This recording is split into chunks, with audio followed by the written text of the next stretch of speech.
Who is Gordon Brown? And are all the apples in the barrel rotten? There's a story about Gordon Brown visiting his constituents. He was shocked at seeing children sleeping on the floor. So he went home, dismantled his own son's bunk beds, and gave them to the family. Also, supposedly, whilst Prime Minister, he spent what was meant to be his holiday volunteering in a hospice. Now, I don't know if every detail of these anecdotes can be verified, but I photographed him at his home in Kirkcaldy, and I can tell you this, it wouldn't surprise me. We actually did 2 shoots. The first was in 1999. It was at the Treasury when he was Chancellor of the Exchequer, a role he would hold for a decade. Back then, I was working with cross-processed film and a medium format camera, my Hasselblad. On reflection, looking at the contacts, I was a bit short-changed. I don't think we were meant to have a formal portrait session. That sometimes happens. Magazines try and wing it. I got half a roll of 35mm black and white during the interview and just 20 frames with the big camera. It was obvious that Gordon felt very uncomfortable having his picture taken and was clearly of the view it was a completely frivolous thing to be involved in. One of the pictures did surprisingly make it into the National Portrait Gallery. I'd forgotten that. My memory of that tricky shoot has been eclipsed by what happened in Fife 9 years later. By then, he was PM, and I was shooting in Scotland for the cover of Time magazine. Not Downing Street, not a Labour conference, but at his actual home. It was now 2008, and Brown had finally got the job he'd waited years for. The public perception of him was formidable, serious, brooding, actually quite intimidating. Very different to his predecessor, Tony. Check out our video about the 4 shoots I had with him. Blair was slightly feline.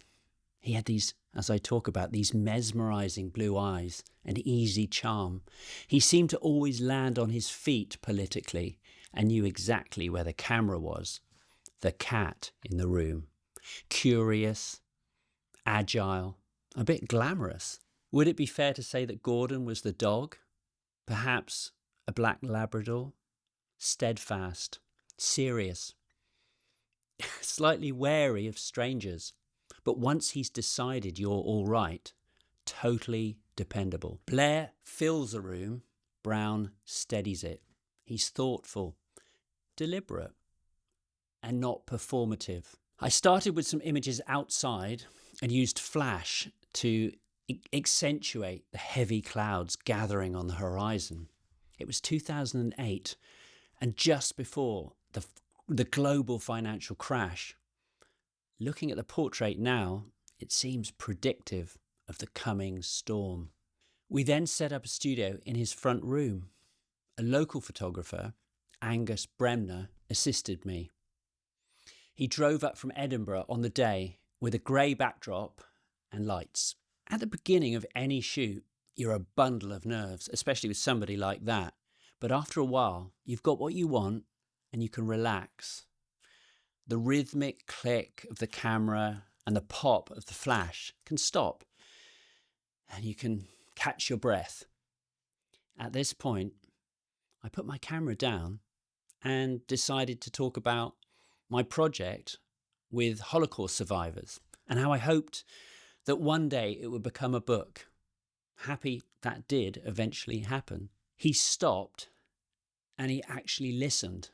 This is unusual when you're photographing celebrities. He seemed genuinely interested, fascinated even by my subjects and their lives and their stories. Like the first shoot, he was clearly much more comfortable having a conversation than being photographed. And I think that really reflects well on him, actually. And then, in the middle of the shoot, he suddenly said, "Wait there." He dashed out, and we could hear his steps as he rushed upstairs.